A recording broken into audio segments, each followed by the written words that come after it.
أو يصبح ماؤها غورا فلن تستطيع له طلبا. Surah-Al-Kahfi, Surah number 18, Ayat 41. Or yusbiha. The effect of an in the previous sentence is continuing over here in the previous verse. That. So that an needs to be translated over here as well. Yusbiha. That is why it's not yusbihu but yusbiha. That before dawn, ma'uha, it's water. So this is about talking about the canal now. The water of the canal, which was used for irrigation to water the gardens and the farmland, which the rich man had. Ghauran is nasab, it's an ism. It's a state of depression, so that the water becomes sunken, the water becomes absorbed, the water becomes underground. So that connotation is being described over here. Its water becomes deeply sunken underground. So once it becomes deeply sunken underground, what happens? So lan is no, but we'll insert this no at the appropriate place. Taqtatiya is to be able, so you will not be able, lahu about it, talaban to retrieve it, to retrieve it, to retrieve it again. You will not be able to retrieve it again, or you will never be able to retrieve it again. So what is it talking about? More than this, it's important that we discuss a few things which are interesting. We can obviously always return to this verse. Yusbiha. So the connotation of to be or to become is described, but this word was used in the previous verse as well, tusbiha.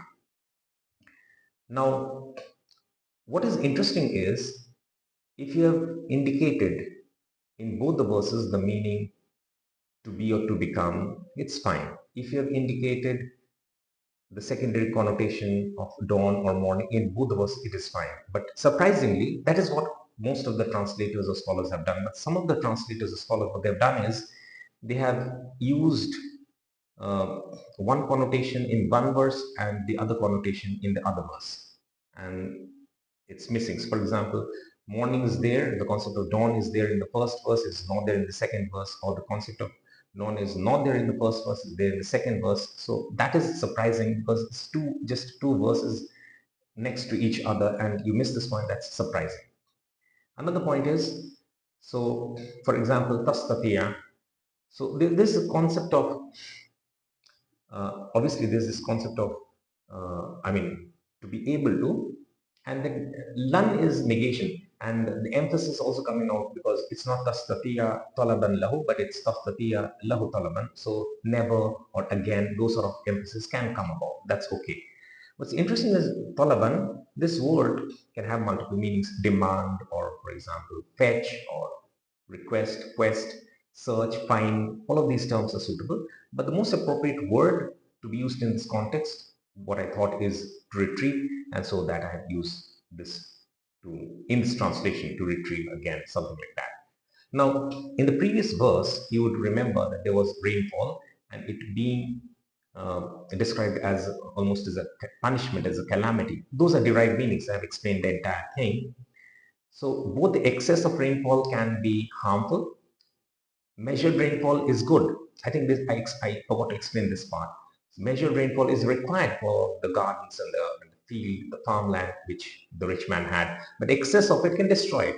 And similarly, so excess of water is bad, and absence of water is bad. So if the water which was there in the canal, which was being used for irrigation purposes, if that goes missing, so now the absence of water is also bad. And to the extent that you will not be able to retrieve it again, it's a real bad. So this is interesting, the comparison. Another interesting observation that you would probably have is, you can see the quotation sentence ending over here, the double quotes after the word again, full stop. You can see that. But where is it? The beginning. The beginning is not there. Normally in the quotation sentence you have the quotation double quotes at the beginning as well as the end. If you've observed carefully, you can actually rewatch lectures or sessions 39 and 40 again. The entire verse number 40 did not have any quotation marks. In verse number 39, there was this starting at the beginning, the quotation marks. Then it started the mashallah, the speech, the conversation which the poor man now initiates with the rich man. So there it started, and it's ending over here. So these three verses together gives the full picture of the conversation or the statements or the speech or the conversation which the poor man is now having with the rich man. And verse number 39 had that if statement, verse number 40 had that then statement, and one of the curses, so to say, and verse number 41 has the second or another curse. So that way also this sentence is broken. So interesting, few things if we remember, it becomes more profound as it is. It's very profound. I have given you the multiple meanings, and so let's read it once more. So as we always do, أو يصبح ماؤها غورا فلن تستطيع له طلبا, or that before dawn its water becomes deeply sunken underground, so you will never be able to retrieve it again.